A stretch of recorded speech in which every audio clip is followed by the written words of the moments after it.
vai falar um pouquinho sobre os pontos-chave para o desenvolvimento de embalagem. São 10 pontos-chave. E esses pontos eles vêm a partir desse livro aqui do Mestrini, Design de Embalagem, curso básico.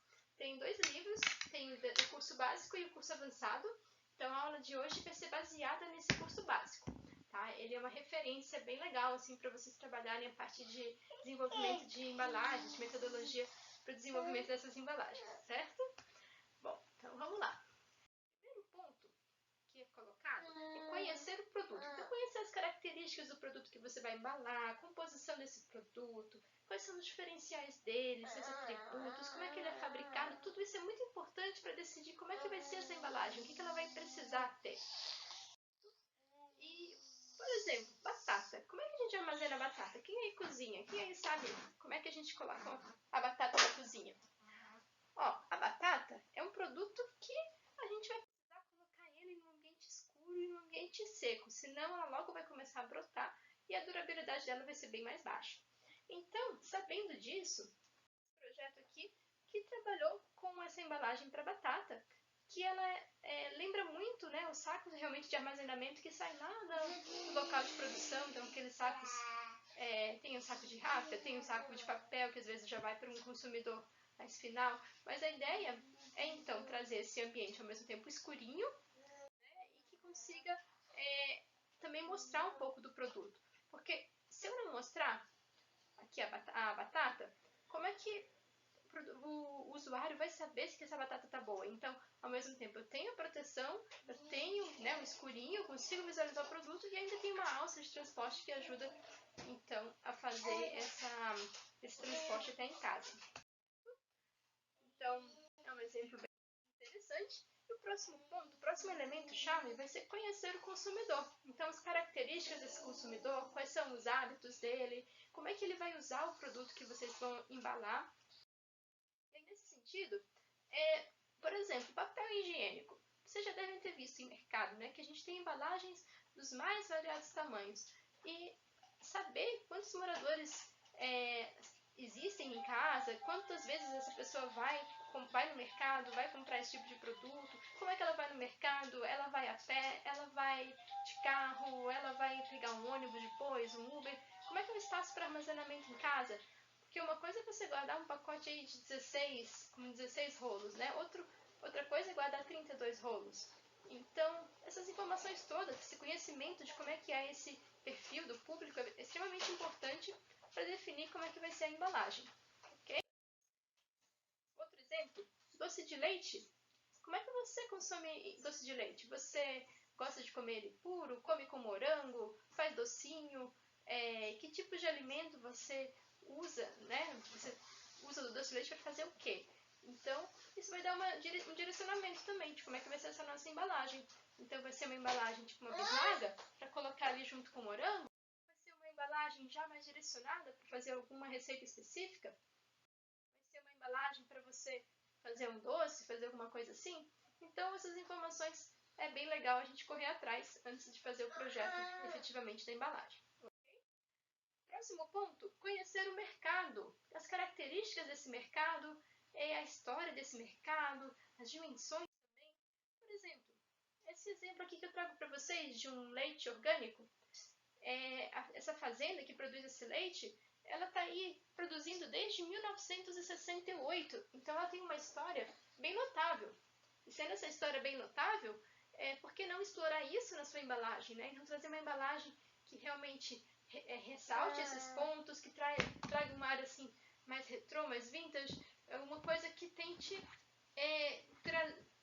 fazer um diferencial na gôndola com base nesse passado e até mesmo os prêmios que já ganhou ao longo da história, certo?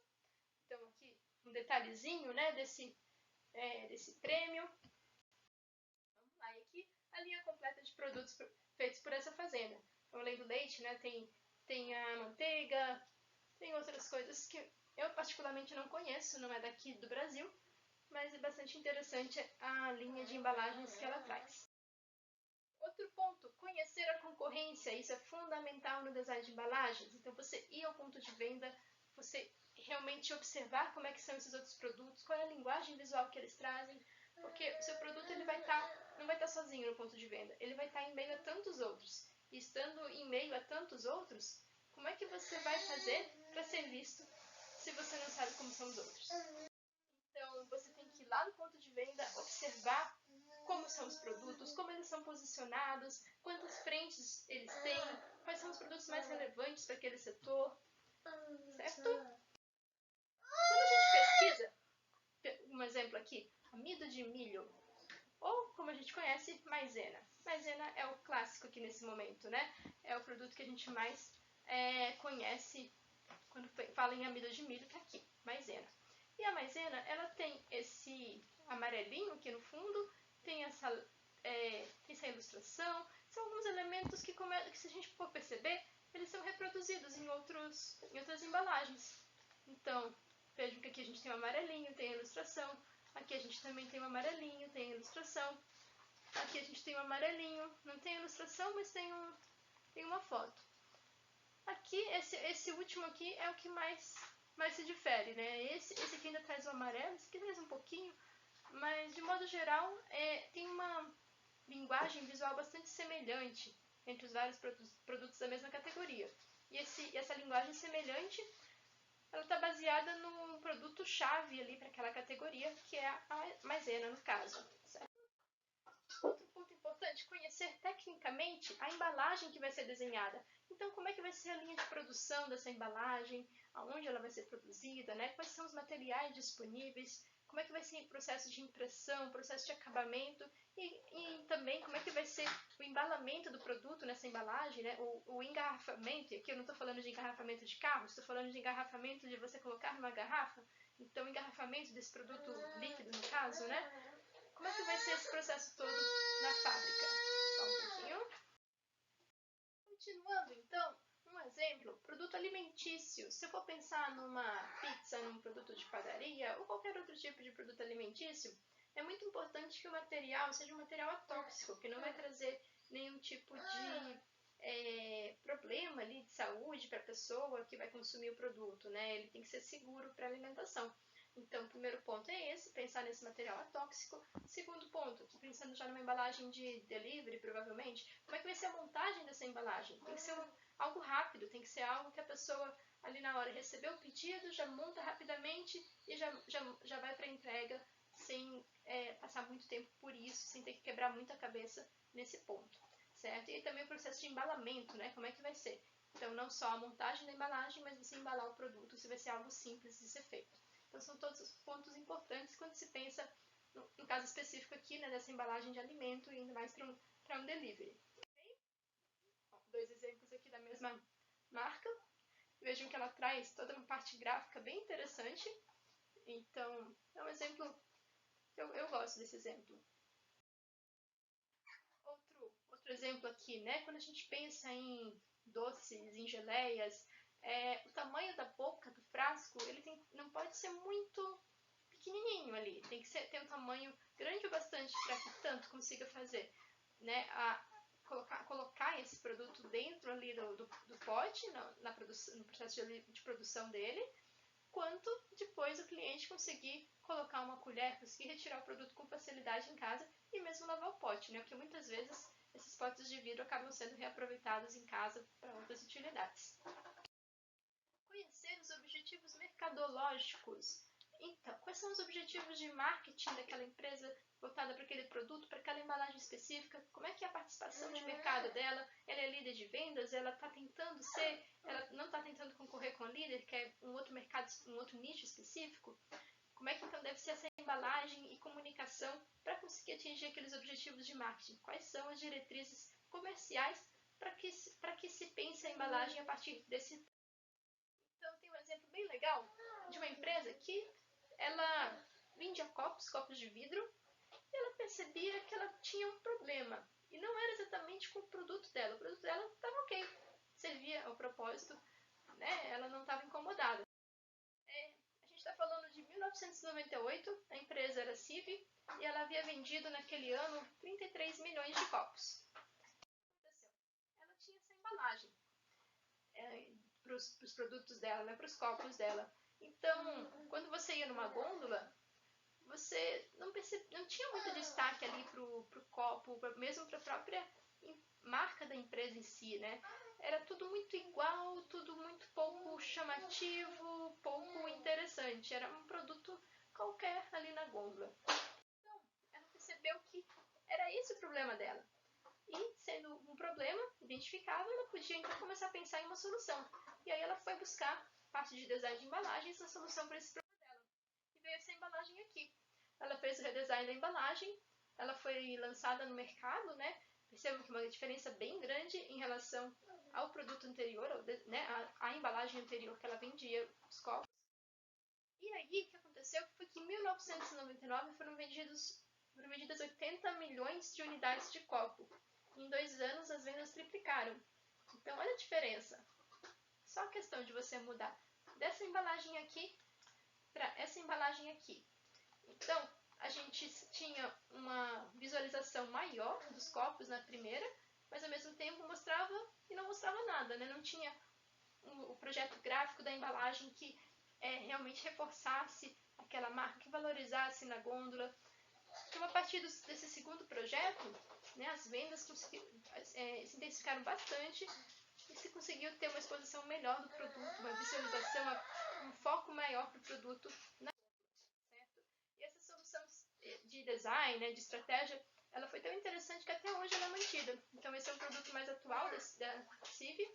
Percebam que tem a mesma ideia, né, de você ter a visualização de um dos produtos e você ter o projeto gráfico no restante da embalagem, trazendo informações, reforçando como é que é esse produto, as características dele, ou mesmo a linguagem que ele pretende passar.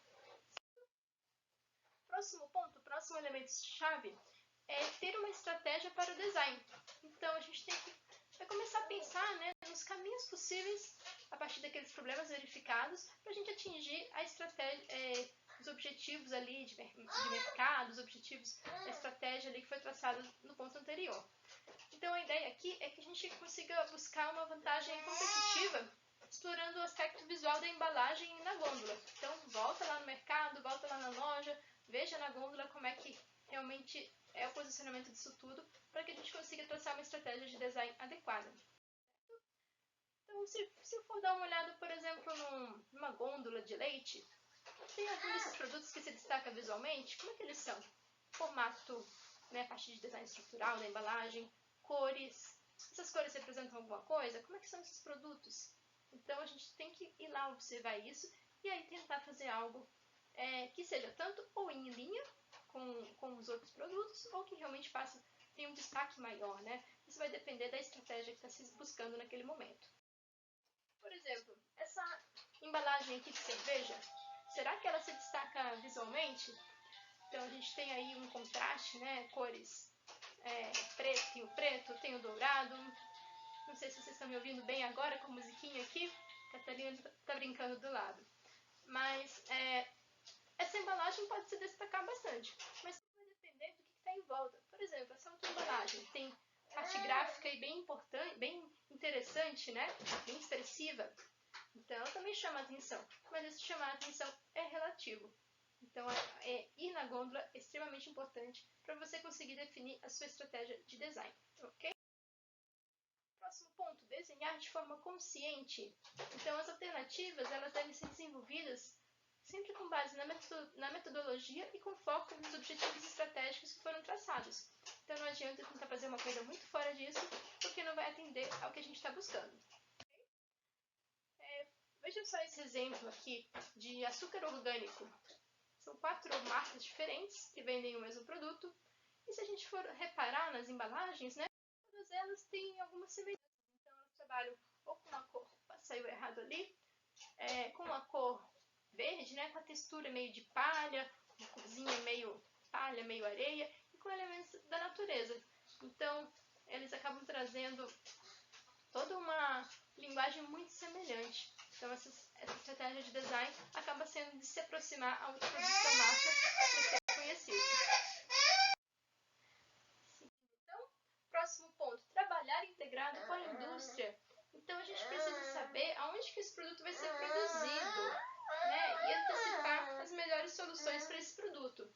Por exemplo, se eu for lá numa linha de produção de garrafas, né, na verdade de um refrigerante, alguma coisa assim, às vezes, eu como designer, que não estou ali na fábrica o tempo todo, que não estou ali no dia a dia, eu posso não perceber alguns pontos que a pessoa que está ali no chão de fábrica percebe, que poderiam ser resolvidos, poderiam ser melhor pensados. Então, é importante ter esse contato, porque às vezes a pessoa já antecipa um problema e já te traz uma possível solução para que você não venha a errar com esse novo projeto, certo? E por último, uma revisão final do projeto. Quando você fez a embalagem, foi, né, fez as visitas, fez tudo o que tinha que fazer, traçou a sua estratégia de design, estratégia mercadológica, e aí você vai fazer a revisão final do projeto. Então, o produto está lá lançado, a embalagem está lá na gôndola, você tem que ir a campo, vai lá ver a embalagem, como é que ela está, tente entender possibilidades de melhorias e ajustes com base nesse posicionamento, nessa percepção da embalagem junto às outras na gôndola. E o último exemplo aqui que eu trago para vocês hoje é desse queijo. É um queijo que eu já vi isso acontecer no mercado. É um queijo que ele acaba ficando, de certa forma, invertido na gôndola. Como assim? Ele tem esse posicionamento, né, ele tem uma visualização que fica meio inclinadinho, só que isso acaba ocupando muito espaço na gôndola. Então, ao invés da gente ter ele nessa posição, os próprios repositores no mercado, eles colocavam numa posição vertical, que acabava tendo mais quantidade ali de queijo, né, um atrás do outro, não precisava repor tantas vezes. Só que o que acontecia? Ficava de cabeça para baixo esse rótulo. Então, é algo que não funcionou muito bem na gôndola, por causa que se pensou numa coisa, mas na prática teria sido melhor de outra forma, certo? Por isso que essa visita final, essa visita a campo, ela é tão importante. Ok? Então, fechamos por aqui. Então, esses são os 10 elementos-chave para design de embalagens, certo? Tchau, tchau? Isso. Então, tchau, tchau. Até a próxima.